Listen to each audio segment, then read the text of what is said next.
Bom dia, a paz do Senhor Jesus. Um privilégio, uma alegria estarmos na casa do Senhor.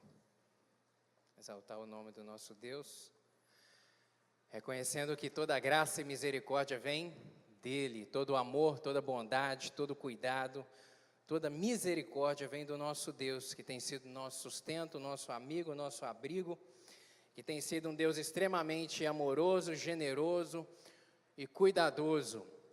E hoje nós vamos estudar sobre esse assunto aí, escatologia, outra perspectiva.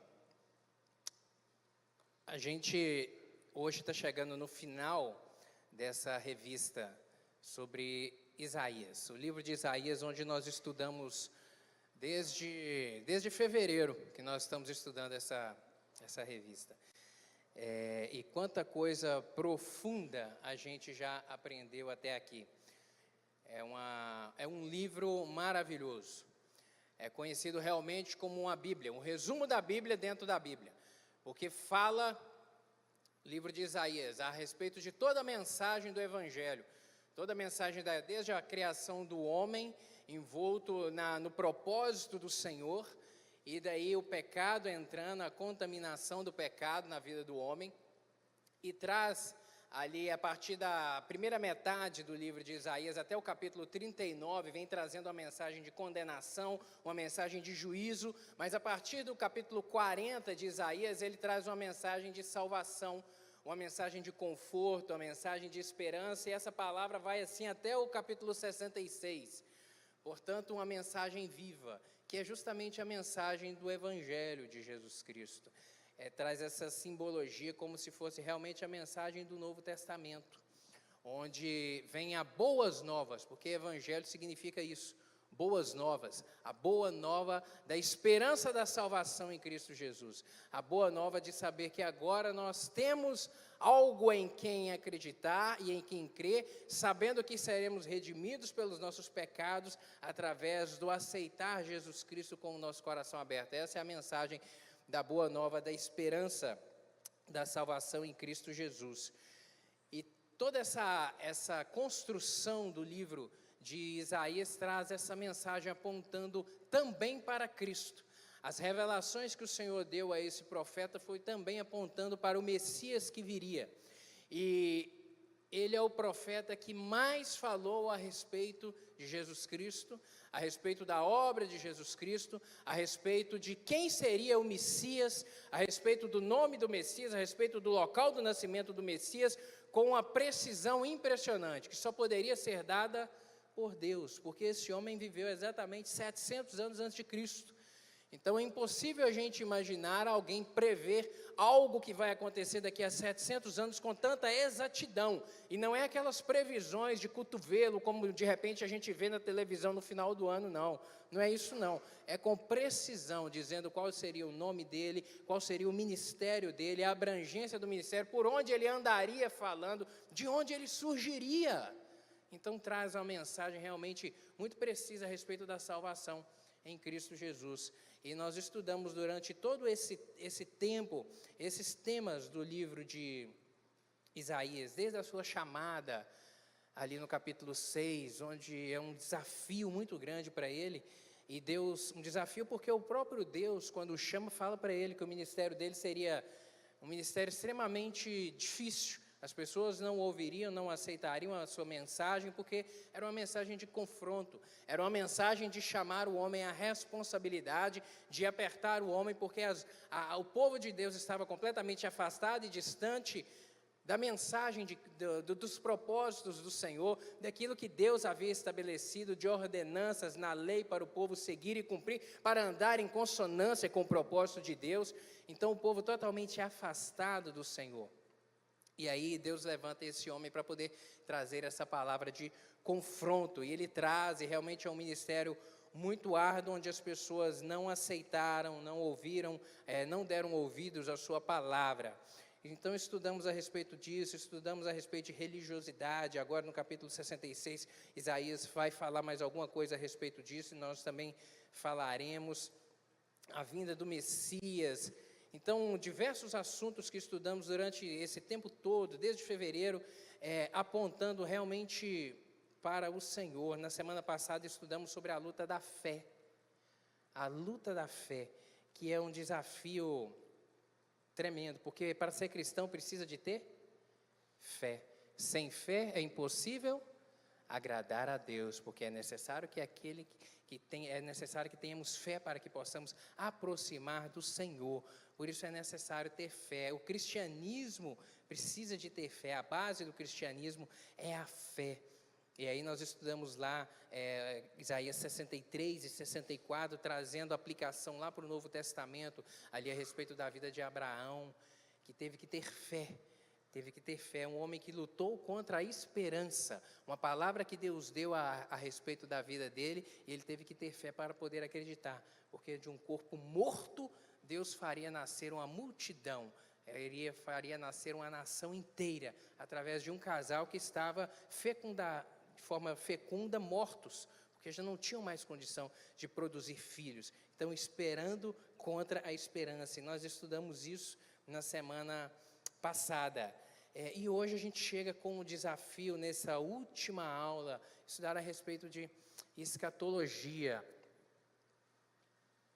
Deus controla tudo, amém? Deus controla tudo, Deus não erra. Deus não erra. E por que eu falo isso?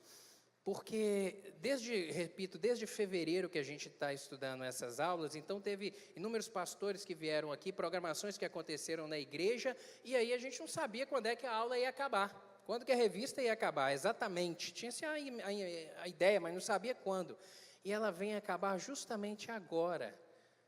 Nada coincidentemente, depois da gente, semana passada, ser imergido numa palavra a respeito de Ele vem. Ele vem. Essa foi o tom da palavra que nós ouvimos na semana passada o tempo todo. O Senhor vem. O Senhor está nas portas. O Senhor está na iminência de vir. E como vai ser após a vinda? Ou a partir da vinda dele, como será? É esse o objeto da nossa aula de hoje. É coincidência? É provisão. Amém? Então fecha seus olhos. Vamos orar. Peça ao Senhor para falar ao seu coração.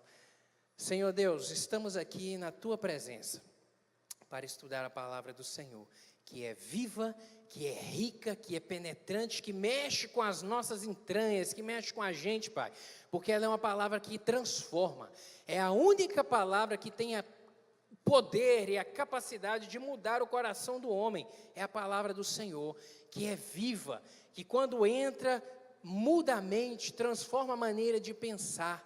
Obrigado por isso. Eu lhe peço que em nome de Jesus, nesse tempo que a gente vai passar aqui estudando a Tua Palavra, que o Senhor possa ministrar aos nossos corações, em nome de Jesus.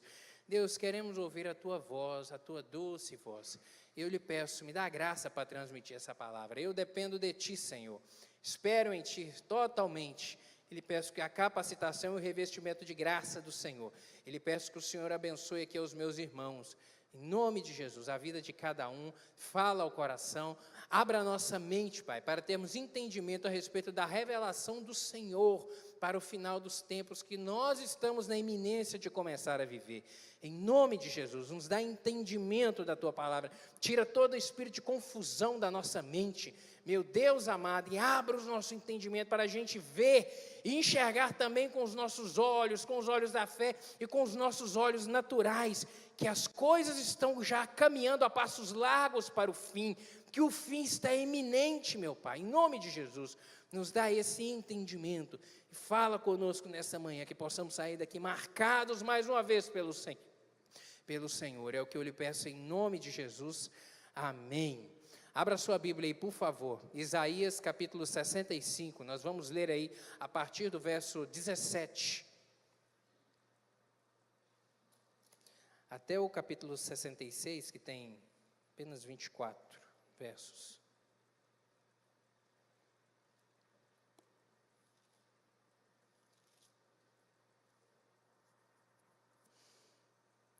Isaías 65, a partir do verso 17, e vamos aí entrar também pelo capítulo 66. Vamos lá, me ajuda aí, João e Isabela, por favor. Elton, liga aqui, por gentileza. Segue no meu aqui. Pois vejam, criarei novos céus e nova terra, e as coisas passadas não serão lembradas, jamais virão à mente. Alegrem-se, porém, e regozijam-se para sempre no que vou criar, porque vou criar Jerusalém para regozijo e seu povo para alegria. Para Jerusalém me regozijarei, e nem meu povo terei prazer. Nunca mais se ouvirão nela vozes de pranto e choro de tristeza. Nunca mais haverá nela uma criança que viva poucos dias e um idoso que não complete os 100 anos de idade. Quem morrer aos 100 anos ainda será jovem. A quem não chegar aos 100 será maldito. Construirão casas e nelas habitarão. Plantarão vinhas e comerão do seu fruto. Já não construirão casas para os outros ocuparem, nem plantarão para outros comerem, pois o meu povo terá vida longa como as árvores. Os meus escolhidos esbanjarão o fruto do seu trabalho. Não labutarão inutilmente, nem gerarão filhos para infelicidade, pois serão um povo abençoado pelo Senhor. Eles e os seus descendentes, antes de clamarem, eu responderei. Ainda não estarão falando, e eu os ouvirei. O lobo e o cordeiro comerão juntos, e o leão comerá aveno.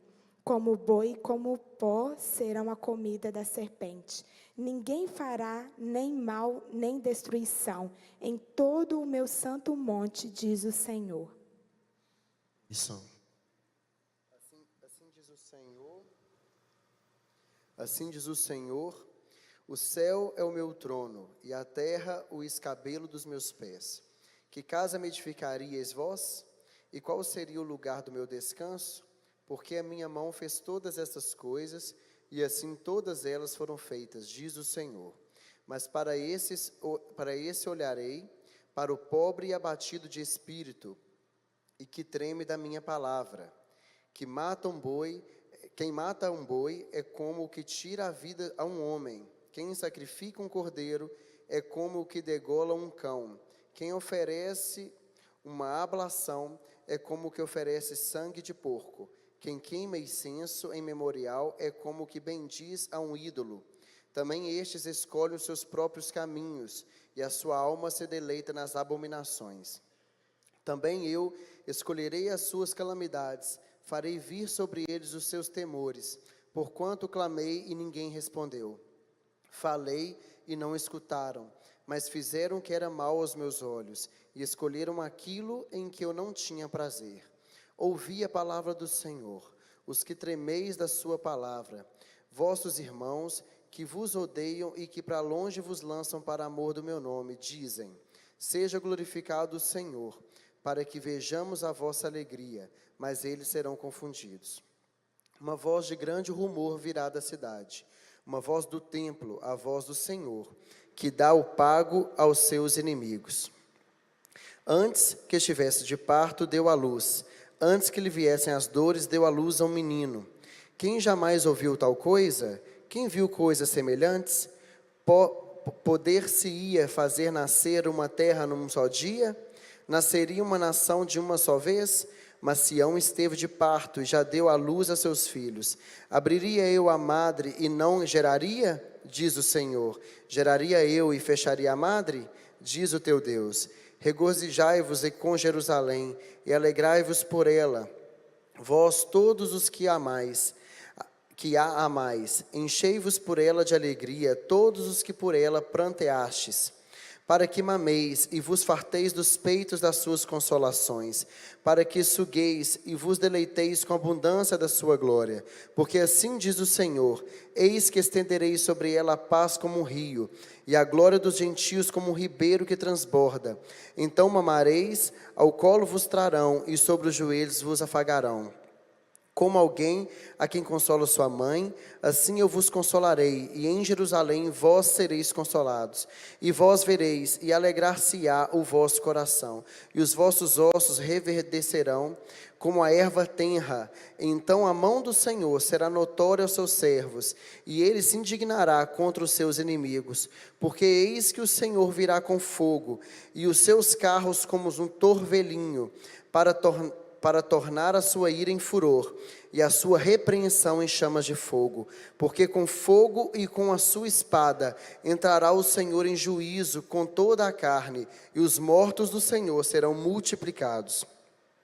Os que se santificam e se purificam nos jardins uns após outros, os que comem carne de porco e abominação e o rato, juntamente serão consumidos, diz o Senhor.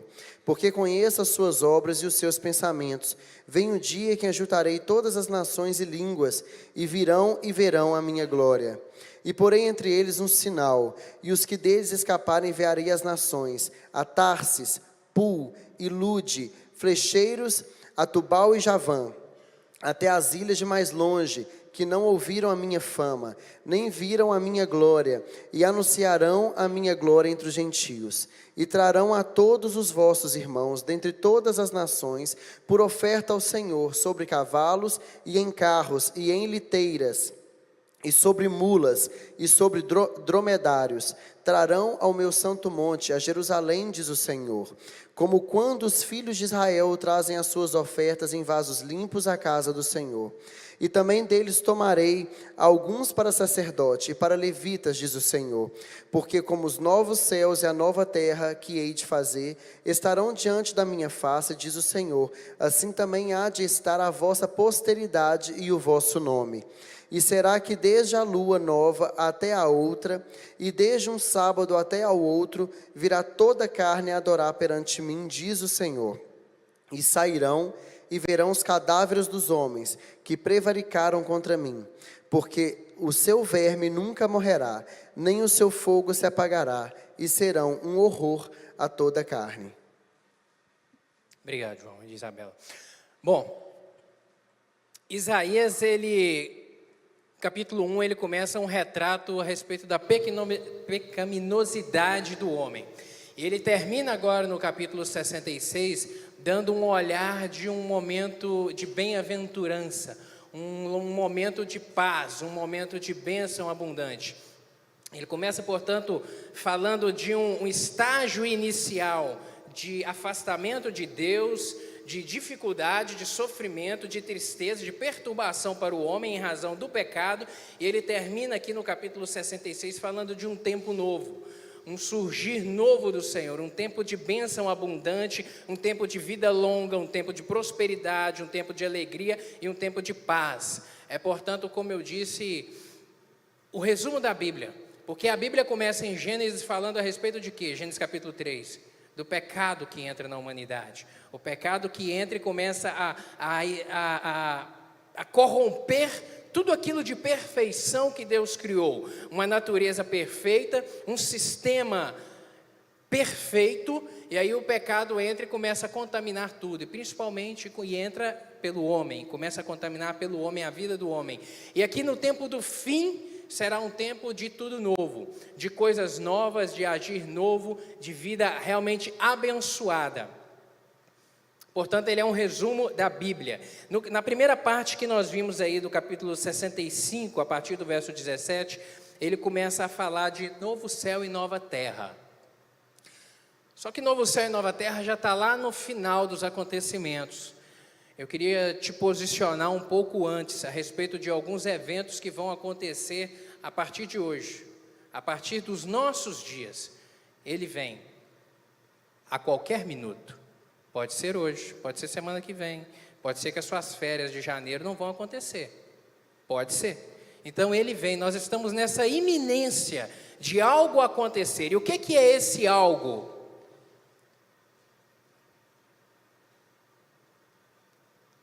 É o arrebatamento da igreja. O comando não está querendo ir, não. Mas vamos sem ele, então. O primeiro evento é o arrebatamento da igreja. Ele vem por causa disso. Pode seguir aí, Wesley, ou Elton, por gentileza. Travou?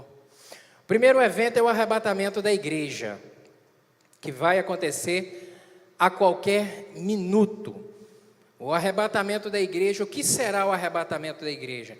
Será um momento em que todos os salvos em Cristo Jesus ouvirão o som de uma trombeta e todos desaparecerão dessa terra. Todos os cristãos desaparecerão dessa terra e se encontrarão com Cristo nas nuvens, nos ares. Nesse primeiro momento, Jesus Cristo não vai pisar aqui na terra.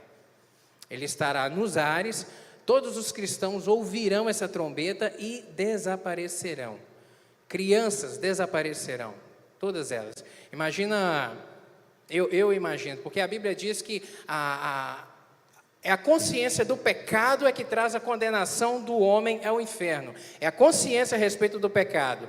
Uma criança de 2, 3, 4, 5, 6 anos não tem consciência a respeito de pecado. 7 anos, a minha filha não tem consciência a respeito de pecado, embora ela já tenha aceitado Jesus no coração. Mas isso é relativo de criança para criança. Talvez a partir de 7, 8 anos, 10 anos, a gente não sabe. Mas o certo é que toda criança que não tem consciência ainda do pecado também vai desaparecer. Então você imagina o tormento e o desespero que não vai ser nesse lugar, a começar do arrebatamento da igreja, neste primeiro momento.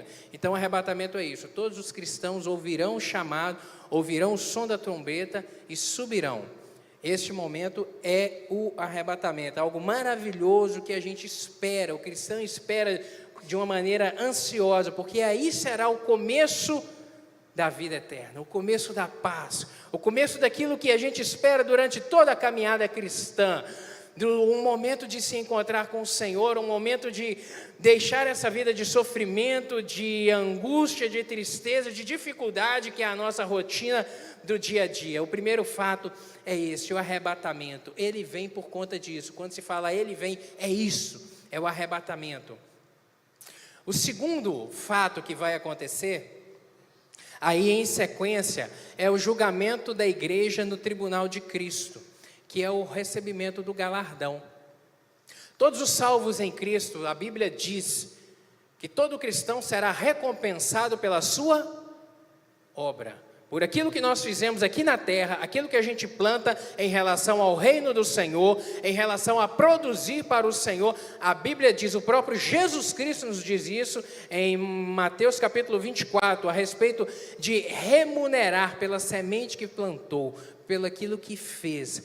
Nós receberemos, cada um dos cristãos, neste momento do arrebatamento, o Senhor, todos os cristãos comparecerão perante o tribunal de Cristo, onde o Senhor irá retribuir a cada um individualmente pelo que fez nessa terra por ele, por aquilo que plantou, pela mão estendida, pelo carinho, pelo cuidado com o outro, pelo pregar, por se importar com o outro, por se importar em promover a bênção na vida do outro, promover salvação, levar o evangelho, influenciar pessoas. Isso será remunerado de forma individualizada. Meu querido, sabe o que eu penso a respeito disso? Eu penso a respeito de aposentadoria celestial. Você nunca deve ter ouvido esse termo. Eu penso a respeito disso, de aposentadoria. A gente não trabalha aqui para poder aposentar? Você não contribui 35 anos para poder aposentar? O que é aposentadoria? Não é um descanso remunerado? Não é uma retribuição por aquilo que você fez? Quem contribui pouco, aposenta pouco. Quem contribui muito, durante um tempo, durante a sua aposentadoria, vai receber muito. A gente sabe disso. Então, é a visão, de uma forma para você poder entender o que seria isso. É a visão de uma aposentadoria, meu querido. E a própria Bíblia nos diz isso, que o Senhor vai nos presentear a cada um. A cada um. Agora, você imagina, um presente de Deus não deve ser pouca coisa. Recebido das mãos do Senhor não vai ser pouca coisa não, meu querido. Então, tem diferença. Pense a respeito disso. Pense a respeito disso. No céu não será tudo igual, não. O diabo, ele tenta, a respeito dessas coisas escatológicas, trazer muita confusão na mente das pessoas com imagens. Tem-se, no mundo secular, imagem a respeito do céu. Uma coisa monótona, chata, enjoativa, uma coisa tudo igualzinho, todo mundo quietinho, só orando. É a imagem secular a respeito do céu. O céu vai ser assim? Absolutamente não. A terra é um lugar, a terra que eu digo, pensa uma praia, ou um campo, uma imagem, um lugar maravilhoso que você gostaria de ir. É bacana? É bom? É. A terra tem lugares maravilhosos para a gente desfrutar? Tem. Agora você imagina o céu. Portanto, vai ser algo monótono, algo chato? Absolutamente não. Absolutamente não. E não será tudo igual. Não será tudo igual. O Senhor há de remunerar de forma diferente a cada um. Então pense nisso, meu querido. Pense nisso. Se você quer ter uma aposentadoria abençoada no céu, uma bênção do Senhor específica, porque o ladrão da cruz não receberá a mesma remuneração que Paulo. Não tem condição. Deus seria injusto. Todos estarão no céu, gozarão do mesmo lugar, mas o tratamento será diferenciado, e o próprio Jesus Cristo nos mostra isso na Bíblia. Então pense a respeito disso. Como é que eu vou querer estar lá no céu? Vale a pena eu investir em que aqui o meu tempo? Porque Deus nos plantou aqui nessa terra para isso, para a gente viver a nossa vida e também produzir para Ele. O que você tem produzido? Às vezes você está pensando em aposentar bem, você acha que você vai chegar lá? Você acha que você vai chegar lá? Então, por que você não investe então no reino? É uma visão que a gente tem que desenvolver na gente. Meu Deus, me ajuda a ter essa visão. Investir no Senhor, porque eu vou colher na vida eterna aquilo que eu plantar aqui. A palavra do Senhor nos garante isso. Seguindo aí, o próximo acontecimento será, isso aqui não significa sequência um após o outro, acontecerão quase que de forma concomitante, serão as bodas do Cordeiro. Com o arrebatamento já se inicia as bodas do Cordeiro, já ocorre o tribunal de Cristo com o recebimento do galardão, já se inicia as bodas do Cordeiro, que será um tempo de quantos anos? 7 anos. 7 anos onde a igreja do Senhor estará com Cristo nas chamadas bodas do Cordeiro. E com o arrebatamento da igreja se inicia aqui na terra o período chamado da grande tribulação, que também será de 7 anos. Então, durante 7 anos, enquanto a igreja de Cristo, todos os cristãos de todas as gerações, de todas as partes do mundo, estarão com o Senhor, gozando de um tempo bom, de um tempo de bênção, na terra irá iniciar a grande tribulação. Vai acompanhando aí. O evento que vai acontecer outro evento que vai acontecer com o arrebatamento é a retirada daquele que restringe o pecado, que é o Espírito Santo. Agora, é a retirada, na verdade, é só uma expressão da retirada do Espírito Santo, porque na verdade o Espírito Santo não vai deixar de estar aqui na terra. Por quê? Ele vai, na verdade, mudar a forma de atuação dele. Hoje o Espírito Santo ele age de forma larga e de forma ampla, no sentido de restringir o pecado, é uma das ações dele. Que esse mundo, meu querido, se não fosse o Espírito Santo ter misericórdia, já teria virado um caos. No sentido do pecado, porque o pecado, o homem não tem limite para pecar, a gente sabe disso. O pecado, ele é algo progressivo na vida do homem, que o que põe um basta, o que põe um freio, é o agir do Espírito Santo. Então, agora, nesse tempo após o arrebatamento, nesse tempo da grande tribulação, o Espírito Santo não agirá dessa maneira, no sentido de frear o pecado, da corrupção do homem, mas ele vai continuar aqui na terra agindo de uma outra maneira, a respeito de salvação, porque muitos questionam, haverá salvação durante o período da grande tribulação? Haverá salvação sim, é possível haver salvação, só que não será com tanta facilidade quanto é no tempo de hoje. A pessoa no tempo da grande tribulação, ela poderá vir a se salvar? Sim, poderá vir a se salvar, mas vai sofrer muito mais, porque aquele tempo, eu vou falar um pouquinho mais na frente, será um tempo de muita dor, de muita perseguição e de muito sofrimento. Algumas pessoas utilizam a expressão, a pessoa vai pagar com a própria vida. Alguns pagarão com a própria vida, mas não para serem redimidos pelos pecados, morrendo por si próprio, não, vai morrer em razão da perseguição. Será um tempo difícil para o cristiano, para as pessoas, não para os cristãos, para aqueles que naquele tempo aceitarem Jesus de uma maneira verdadeira, porque serão perseguidos e serão mortos. Por conta disso que será um tempo muito difícil. Então, a retirada do Espírito Santo. Um outro evento que vai acontecer também concomitante, o surgimento do anticristo no cenário mundial. Por que o surgimento no cenário mundial? Porque se Jesus voltar na semana que vem, significa o quê? Que hoje o anticristo já está no meio da terra, já está entre nós. A gente só não sabe quem é. Ele só será revelado depois do arrebatamento da igreja. Será um momento em que ele se firmará se aparecerá mesmo como um grande personagem, talvez será possivelmente um grande líder político, alguém que terá a capacidade de reunir muitas pessoas e nações juntamente com ele. Então, uma pessoa de uma grande influência política. Após o surgimento do anticristo, juntamente com o surgimento do anticristo no cenário mundial, acontecerá o surgimento também do falso profeta. O falso profeta é realmente uma pessoa que também vai ter características de... O que era a figura do profeta no Antigo Testamento?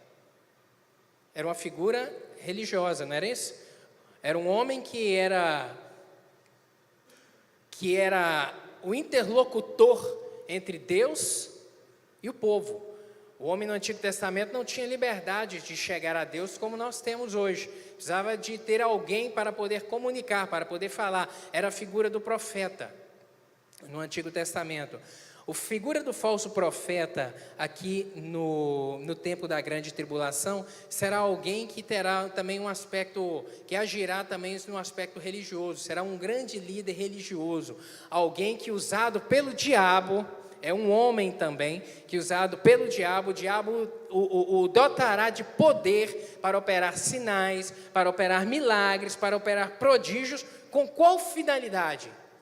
Engano, confusão, enganar as pessoas, será essa a finalidade. Enganar as pessoas a quê? A também não reconhecerem a existência de Deus e não reconhecerem o fato extraordinário que aconteceu, porque hoje todos nós que eu digo, as igrejas, nas igrejas é dito de uma maneira geral a respeito do arrebatamento, é um fato que vai acontecer, é um evento, e quando isso ocorrer, o que o diabo fará? Ele vai tentar confundir as pessoas a respeito desse fato. Ou você acha que a mensagem que será pregada após o arrebatamento será uma mensagem, olha, realmente Jesus voltou e nós ficamos, agora a gente precisa se converter, aceitar Jesus? Não. Ele vai tentar continuar enganando as pessoas como um fato extraordinário, algo que aconteceu, o engano, para que aqueles que aqui ficarem também não reconheçam esse fato do arrebatamento como o arrebatamento, mas como algo sobrenatural, claro, mas algo que possa ser explicável e continuar enganando o homem. Essa é a finalidade do diabo, enganar o homem de maneira a o afastar de Deus. Então surgirá o falso profeta. O pacto de 7 anos do anticristo com Israel é algo também que vai acontecer assim que esse grande líder surgir. 7 anos de grande tribulação, 3 anos e meio será tempos de paz e 3 anos e meio será tempo de perseguição. Mas como isso será demarcado? Realmente o anticristo fará um acordo com Israel de paz. Será o pacto de paz com Israel. Diga aí.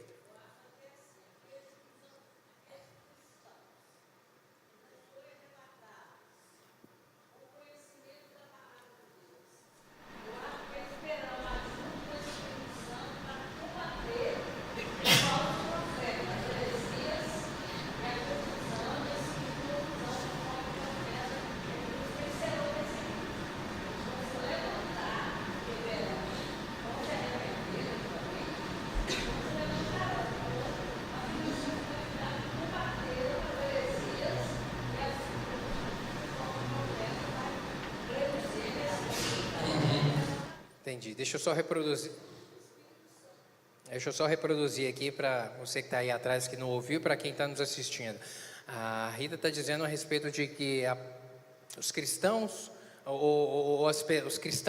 os cristãos verdadeiros serão todos arrebatados em Cristo. Mas aqueles que aqui ficarem, ficará gente da igreja aqui? Quem disse isso? Jesus Cristo disse isso, que naquele dia muitos que estão dentro das igrejas não subirão, Não serão arrebatados. Então, realmente, haverá pessoas aqui na terra que têm o conhecimento bíblico, que ficaram realmente para trás. O meu pastor avisava, meu pastor falava, minha mãe falava, meu filho falava a respeito de Jesus, que viria o arrebatamento, e eu não prestei atenção e fiquei. Muita gente que terá conhecimento a respeito disso, ficará. E que o diabo, que o Espírito Santo, segundo a Rita, agirá no sentido de ajudar as pessoas a permanecer na fé. O agir completo, Rita, do Espírito Santo, a amplitude do agir do Espírito Santo, a gente sabe que será restringida, como eu disse, será restringida. E eu imagino que aí a gente passa para o campo da imaginação, porque muitas das coisas do evento, dos tempos do fim, elas não têm o registro de forma clara nas Escrituras. Aquilo que é claro, a gente fala. Aquilo que não é claro, a gente pode imaginar. A gente pode opinar. Eu creio que se o Espírito Santo agirá no sentido de fortalecer fé, pode ser que sim, mas também pode ser que não. Mas também pode ser que sim, no sentido de que ele ajude aquele cristão verdadeiro, que, Senhor, eu estou arrependido, me rendo ao Senhor e quero caminhar contigo, e a pessoa realmente terá que ter fé, porque o tempo do sofrimento será grande. O tempo da perseguição será muito intenso. Então, haverá o pacto do anticristo com Israel, no sentido de ter um tempo de paz. Concomitantemente, acontecerá aí o juízo de Deus, 7 selos que estão lá no Apocalipse, capítulo 6. Por que o tempo da grande tribulação será um tempo muito difícil? Porque quando a gente lê lá em Apocalipse, só para linkar novamente com Isaías, nós lemos aqui a partir do capítulo 66, e em outras partes também, a partir do capítulo 20, ele traz menção a isso, a respeito de tempos do fim. Só que a revelação que Isaías traz a respeito do fim não é uma revelação, na verdade, um pouco restrita. O apóstolo João, ele traz uma revelação um pouco mais aclarada, mais ampla a respeito das coisas do tempo do fim. E lá em Apocalipse está registrado a respeito de abertura de selo, soar de trombeta, que será eventos catastróficos que acontecerão aqui na terra, como punição realmente de Deus, um derramar da ira de Deus sobre aqueles que aqui permanecerem nessa terra. Então acontecerá isso. Na sequência aí, o anticristo rompe seu pacto com Israel. Após 3 anos e meio de paz, haverá interrupção desse tempo, e o anticristo, com o poder político dele, já governando algumas nações, reunirá esse povo para poder combater judeus, para perseguir judeus, para promover matança de judeus, e aí incluído também cristãos. Então esse que será um tempo de uma perseguição e de um sofrimento muito grande. Ocorrerá também mais juízo de Deus, as 7 trombetas, lá em Apocalipse 8 e 9, eventos catastróficos que vão acontecer, destruição, morte, fome, escuridão na terra, enfim, coisas realmente horripilantes, saraiva, chuva de fogo, coisas realmente horripilantes. Seguindo aí, os últimos juízos divinos, as 7 taças da ira de Deus, Apocalipse 16, a quase destruição de Israel e a guerra do Armagedon, que você já deve ter ouvido essa expressão. Com o surgimento, com a quebra do pacto de paz, o anticristo promoverá uma perseguição muito grande aos judeus, muito grande, de maneira a oprimir, a promover grande matança, guerra mesmo, do jeito que a gente conhece, com arma, com bomba e com tudo mais. E ocorrerá a quase destruição de Israel. Por que a quase destruição? Porque não haverá destruição completa, porque nesse momento ocorre a segunda vinda de Cristo, que é o momento em que ele vai pisar nessa terra para poder guerrear contra o anticristo e contra todos aqueles que se levantaram contra Israel neste momento. É o final da carreira do anticristo e do falso profeta. O que vai acontecer com eles? Eles vão inaugurar o lago de fogo e enxofre, aquele que já está criado há muito tempo pelo próprio Deus, e que alguém habita lá? Não, ninguém habita lá. O inferno não é o lago de fogo e enxofre. São coisas diferentes, são locais diferentes. O diabo habita no inferno, os seus anjos habitam no inferno. O lago de fogo e enxofre é um outro local, onde que será inaugurado aí, nesse tempo. O anticristo e o falso profeta em Apocalipse, a gente vê o registro de serão lançados vivos, a Bíblia diz isso. Eles serão lançados vivos no lago. Vivos por quê? Porque, como eu disse, são duas pessoas, são dois personagens. Eles serão lançados vivos no lago de fogo e enxofre. Aí, neste momento, quando Cristo pisa nessa terra aqui, o que acontece? Satanás é aprisionado por 1000 anos, Satanás é retirado da terra. Hoje, Satanás ele tem liberdade para poder agir na terra, e ele age de forma ampla.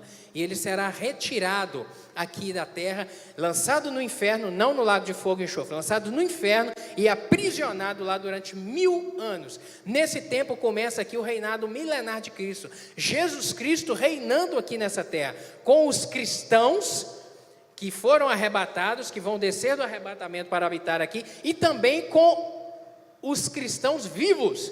Haverá gente, como eu e você que hoje, de carne e osso nessa terra aqui, judeus também que reconhecerem Jesus Cristo nessa terra aqui, que aqueles que sobreviverem, que eventualmente sobreviverem à grande perseguição do período da grande tribulação, os que sobreviverem vivos entrarão no reino milenar de Cristo. E aí esse reino milenar de Cristo é o que começa Isaías falando aí no capítulo 65, onde nós lemos. Vou falar um pouquinho mais dele já aqui na frente. O reino milenar de Cristo, após esses 1000 anos de paz, esses 1000 anos de bênção, de Cristo reinando aqui, de paz, a terra é boa, é uma terra abençoada. Agora você imagina a terra sem o diabo. Ô gente, é um paraíso. Porque quem é que promove confusão? É o diabo. Quem é que promove morte? É o diabo. Quem é que destrói as coisas? É o diabo. Quem é que faz os negócios tudo errado? É o diabo. Então nesse tempo aqui, sem o diabo aqui na terra, será um tempo realmente de paz, de bênção, de grande prosperidade, como nós lemos aí em Isaías capítulo 65. Mas logo em seguida, a Bíblia diz lá em Apocalipse, que ele será solto. Após o final dos 1000 anos, o diabo será solto novamente. Ele voltará à terra, enganará muitos, enganará pessoas e conseguirá promover uma nova guerra. Vai reunir pessoas, contaminar o coração do homem de novo, para poder promover perseguição novamente a judeus. E aí acontecerá a chamada guerra de Gog e Magog, um levante contra judeus, mas esse será o tempo do fim, porque aí neste momento Jesus Cristo novamente se levantará para promover o socorro aos judeus, e será o tempo da condenação do diabo. O diabo e os seus anjos serão lançados agora de uma forma eterna e permanente no lago de fogo e enxofre, e concomitantemente a isso aí acontecerá o juízo final, onde todos, juízo final será para os cristãos? Não, porque os cristãos já foram para, antes do arrebatamento, já estão com Cristo. Aqueles que morreram cristãos durante o período da grande tribulação já estarão com o Senhor. Juízo final é o juízo da condenação. É onde todos aqueles que renunciaram a Cristo, rejeitaram a sua mensagem, não aceitaram a sua palavra, ignoraram ao Senhor, comparecerão perante Deus e serão julgados cada um pelas suas obras. A retribuição, aí quando a gente pensa em juízo, quando a gente pensa em julgamento, num julgamento secular aqui, a pessoa ela é julgada e condenada de acordo com o que ela faz. Existe a pena, por exemplo, matar alguém, a pena pode ser de 6 a 12 anos. Se for um homicídio qualificado, a pena é de 12 a 30 anos. O que significa isso? Que existe uma gradação. Aquele que mata com uma crueldade maior, ele receberá uma penalidade maior. Aquele que promove um homicídio culposo, passou o carro, atropelou alguém sem querer, mas de uma forma irresponsável, recebe uma pena menor. No nosso juízo aqui existe gradação. O juízo final também haverá gradação. Não pense que tudo também será igual. Não. O sofrimento será diferente. Haverá gradação para aquele que promove maior confusão, para aquele que promove maior problema. Maior problema que eu digo aqui, por exemplo, a gente não coloca, o Senhor não vai julgar da mesma maneira Adolf Hitler de uma pessoa que um ser humano que viveu bacana, que viveu bem, que foi honesto, trabalhador, pai de família, criou bem os filhos, mas não aceitou Jesus, foi para o inferno. Será tratado do mesmo jeito? Não será. Não será. Haverá também a gradação, assim como para o galardão haverá a gradação de recompensa, para o juízo final também haverá a gradação de sofrimento. Logo em seguida ao juízo final, acontece o chamado a Nova Jerusalém, novo céu e nova terra. A Nova Jerusalém que desceu do alto, que realmente é uma Jerusalém celestial, que vem e desce a essa terra, e aí será um tempo novo, onde tudo novo, absolutamente novo, no sentido de paz eterna, vida eterna, abundância eterna. A Bíblia não traz a revelação, aqui em Isaías ele traz a mensagem, em Isaías 66 aqui, a respeito da reconstituição das coisas, a sua harmonia original, e o profeta João, ele também fala a respeito disso. Então a ideia que se tem a respeito do novo céu e nova terra será um templo de como era lá no Éden, onde tudo era perfeito, onde o ecossistema era de uma maneira perfeita. Lá no Éden, leão não comia boi. Leão come boi hoje, sabe? Mata e come hoje. Lá naquele tempo não havia isso. O ecossistema ele era de uma forma equilibrada. O que se imagina é que também nesse tempo de novo céu e nova terra também será tudo assim. Tudo perfeito, o ecossistema perfeito e a vida do homem gozando de um tempo de perfeição absoluta, de vida eterna, de alegria e de paz eterna. Eu já falo do lago de fogo e enxofre. A gente caminha então, portanto, aqui dentro desse capítulo 65 de Isaías, trazendo essa mensagem do novo céu e nova terra. É um lugar onde, aqui na nossa revista fala que onde nem serão lembradas as dores do passado, que proporciona alegria perpétua, onde não haverá mais choro ou clamor, onde haverá segurança, não haverá temor contra inimigos, onde terá felicidade de ver filhos crescerem sem a perturbação de invasões inimigas, onde orações serão respondidas, onde haverá presença de Deus, onde a própria natureza compartilhará algo de paz excepcional gozada pelo povo do Senhor. Então, um tempo de alegria e de bênção perpétua. Aqui na continuação do capítulo 66, ele começa a trazer a mensagem de que o céu existe. Esse tempo final ele existe, mas ele não é para todos. Ele não será para todos. Haverá uma condenação para o povo. Quando a gente lê aí, a partir do verso 1 a 4 do capítulo 66, ele traz essa mensagem a respeito de condenação, a respeito de não serão todos aqueles que aceitarão ou que entrarão, porque o povo se corrompe. O povo não tem um coração inteiramente voltado ao Senhor, ou aquilo que o homem faz não é por vezes de coração sincero.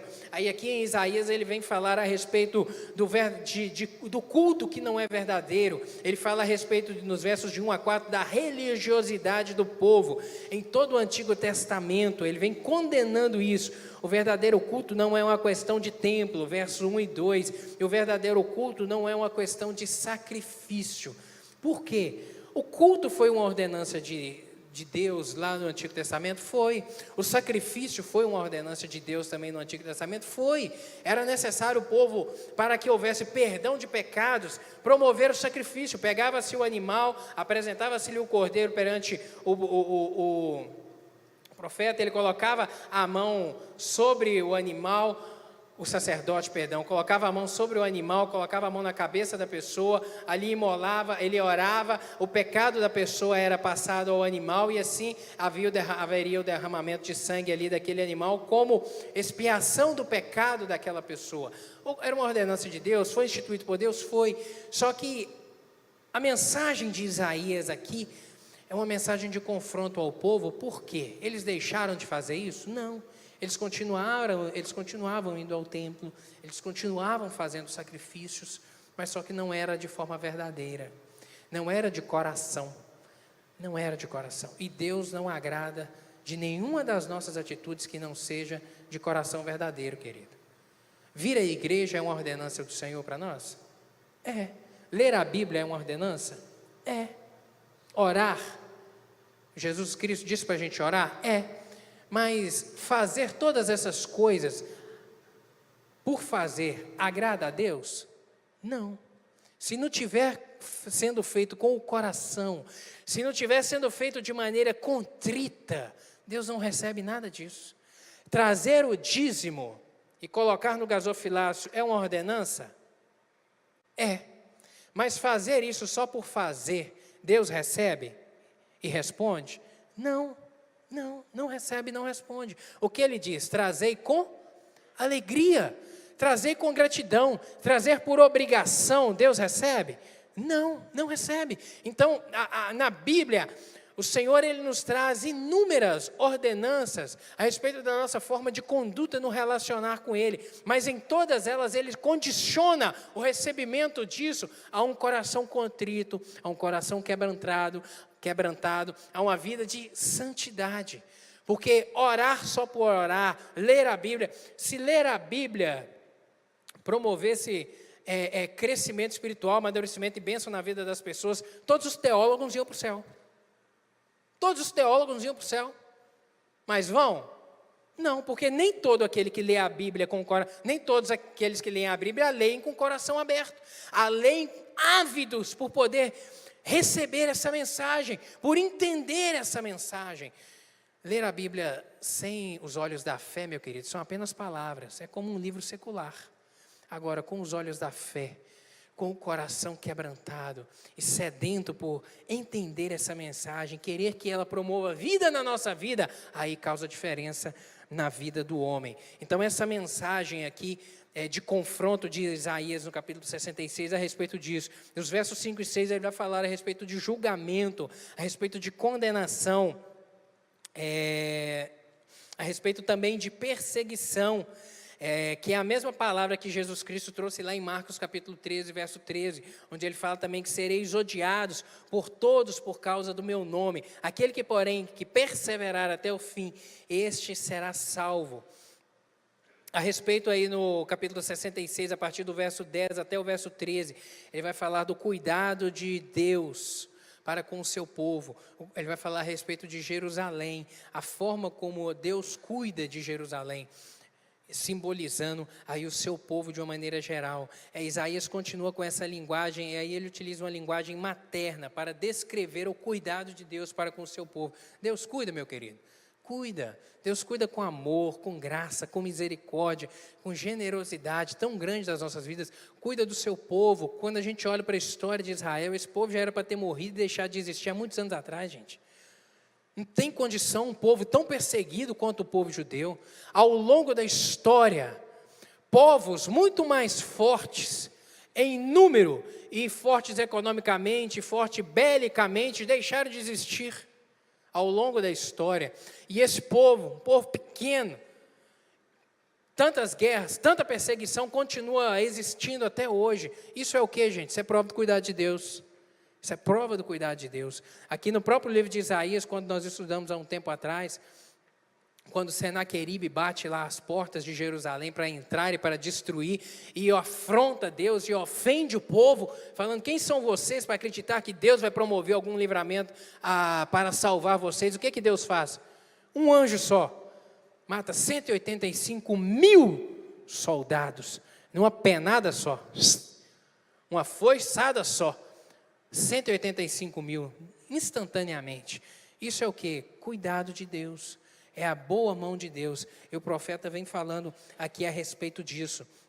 E aí no final do capítulo 66, a partir do verso 14, ele começa a falar sobre o outro lado do céu.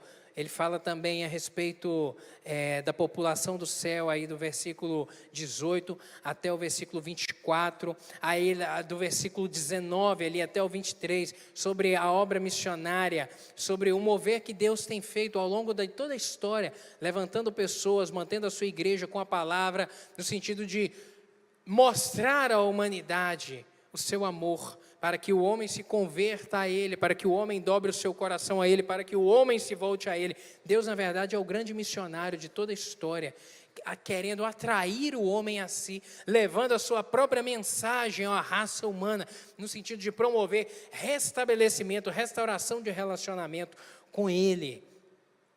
E aí, no verso 24, para a gente encerrar essa aula de hoje, ele vem trazer essa mensagem aí de um inferno para os rebeldes. Ele traz a conclusão aí do seu livro a respeito do inferno para todos aqueles que negligenciam. E o que ele chama de inferno aqui, na verdade, como eu disse, Isaías tem uma visão limitada a respeito dos eventos escatológicos. O apóstolo João teve uma revelação mais profunda do Senhor a respeito disso. O que, na verdade, Isaías se refere ali de inferno é o lago de fogo e enxofre. Um local de destruição, um local de agonia, um local onde a gente precisa de entender, para não ser confundido também sobre a visão secular a respeito do lago de fogo e enxofre. Porque a visão secular a respeito do lago de fogo e enxofre será um local bacana, um local bom, um local interessante, um local que eles imaginam quem vai governar o lago de fogo e enxofre segundo a visão secular? O diabo. O diabo. De que o diabo governará o lago de fogo e enxofre. Eu quero te dizer que isso está totalmente errado. O lago de fogo e enxofre será um local de desespero, um local de dor, um local de tormento, inclusive para o diabo. O diabo não vai governar nada do lago de fogo e enxofre, porque lá ele entra na condição de condenado, igual os seus anjos, o falso profeta, igual a besta, igual a todos aqueles que ignoraram e que rejeitaram a mensagem de salvação de Cristo. Então lá ele figura também como condenado, como alguém que vai sofrer, como alguém que vai padecer. O diabo, portanto, estará lá. É um lugar espiritual. Todos aqueles que rejeitaram a Deus serão condenados, serão expulsos da presença do Senhor. É um local longe da presença do Senhor, então, portanto, um local de sofrimento. E aí a Bíblia traz algumas características, algumas descrições do que seria esse local. Um local onde verme que não morre, o fogo que nunca se apaga. Verme que não morre, fogo que nunca se apaga. Marcos capítulo 9 traz essa mensagem também, igual nós lemos aqui em Isaías, no capítulo 24. Um lugar de choro e ranger de dentes. Lucas fala a respeito disso, registra essa mensagem. Lucas 13, 28. Um local de trevas. Mateus capítulo 25, verso 30. É um local, portanto, de uma realidade espiritual, querido, de grande sofrimento, de grande destruição, realmente de pavor. Por que Deus criou o lago de fogo e enxofre? Para juízo, para condenação. Juízo, essa é a palavra. Foi criado para poder punir. E juízo não é uma punição? Para poder punir o diabo, os seus anjos e todos aqueles que rejeitaram a mensagem salvadora de Jesus Cristo. Portanto, todos aqueles que pecaram, querido, todos aqueles que permanecem no pecado, ou todos aqueles que ignoram. E eu sempre digo isso, que o diabo, como ele tenta agir com confusão. Uma das artimanhas dele é fazer com que as pessoas ignorem essa realidade. Ignorar. Porque ao ignorar essa realidade e o homem não se dobrar a Deus e não reconhecer Deus, ele vai para o lago de fogo e enxofre do mesmo jeito que o diabo. Então a estratégia dele de engano é esse, o próprio ignorar. Deus não quer que ninguém vá para lá, a gente sabe a respeito disso, mandou a mensagem salvadora de Cristo. Romanos fala muito bem a respeito disso. Agora, quem aceita Jesus como seu Salvador, realmente está livre dessa condenação. O lago de fogo e enxofre, portanto, é um lugar de condenação, fogo inextinguível, tormento, horror, prisão, angústia, penalidade eterna, vermes imortais, abismo e trevas. E para a gente poder encerrar, o destino do lago de fogo e enxofre é para todos aqueles que não acolheram o amor da verdade, não acolheram o amor da verdade, a mensagem de Cristo. 2 Tessalonicenses 2:10 vai falar a respeito disso. Satisfizeram os desejos do diabo, se esqueceram de Deus, não glorificaram a Deus, blasfemaram contra o Espírito Santo. E lá em Apocalipse capítulo 21, verso 8, a palavra fala a respeito de uma forma muito clara, a respeito de alguns personagens que morarão neste lugar.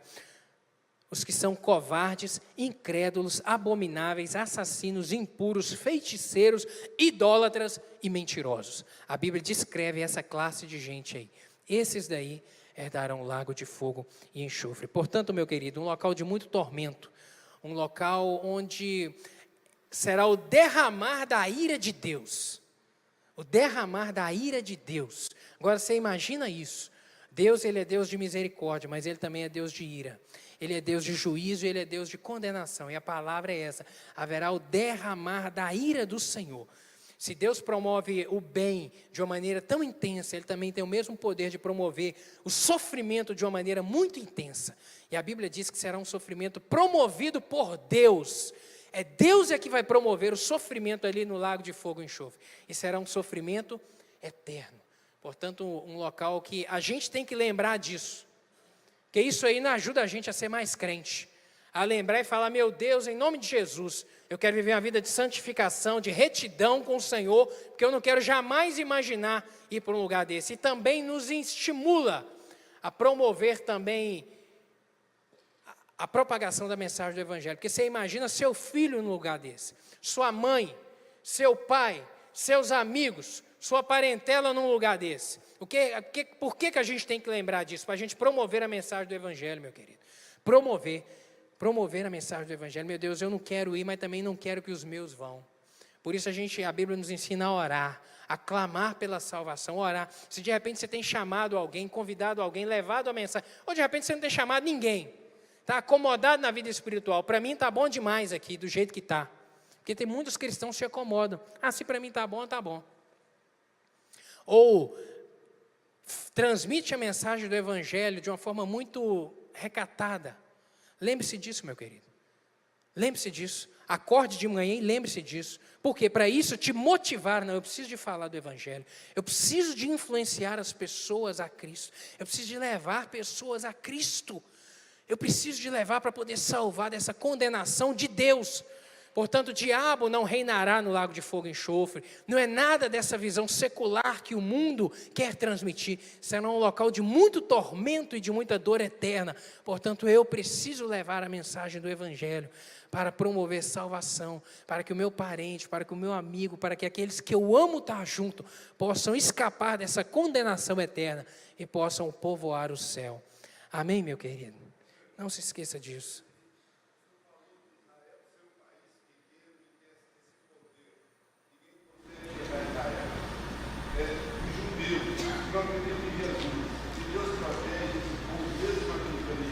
Os judeus, o Wilson está perguntando aqui a respeito de judeus que não acreditam em Jesus, estão condenados ao inferno do mesmo jeito.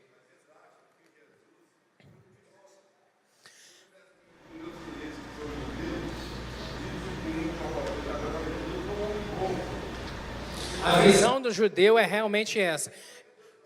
Eles têm a visão de Jesus Cristo como um profeta, como um personagem importante que aconteceu, mas todos eles precisam reconhecer Jesus Cristo. Jesus Cristo. Aquele judeu que não reconhecer Jesus Cristo vai para o inferno da mesma maneira. Mas é um povo. Aí você está me perguntando, mas por que Deus abençoa tanto esse povo? Porque Deus tem uma aliança com esse povo. Lá, desde a constituição com Abraão, lá atrás. Então, Deus prometeu constituir esse povo e cuidar deste povo. Por isso, Ele age de uma maneira ampla e geral com este povo, de aliança, de provisão, de cuidado, de livramento, de socorro na hora que eles mais precisam, mas como aliança. Mas, e os judeus que morreram sem Jesus vão para o inferno. Os judeus que morrerem sem Jesus estão condenados ao lago de fogo e enxofre. Para a salvação, é só Jesus Cristo. Sem Jesus Cristo não há salvação, seja para judeu, seja para gentil. Essa é a mensagem que Paulo muito trouxe.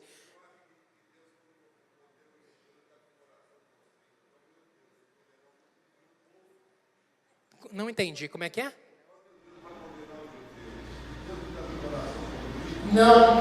Não, porque a mesma medida que Ele é Deus de amor, de misericórdia, Ele é Deus de justiça. Ele não muda. A gente tem dificuldade em entender isso.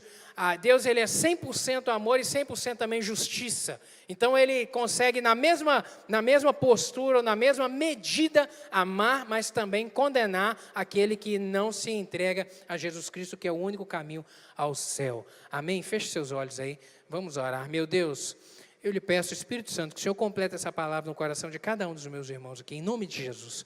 Completa, Senhor, para que ela produza vida, meu Deus, e alerta, porque o tempo do fim está próximo. Ele vem, Jesus Cristo está na iminência de vir. Meu Pai, que em nome de Jesus, tudo isso que a gente estudou aqui desses acontecimentos do fim, possam mexer com a gente. E principalmente, meu Deus, a respeito da salvação e do lago de fogo e enxofre, que é a condenação do Senhor para aqueles que não reconhecerem e aceitarem Jesus Cristo nas suas vidas.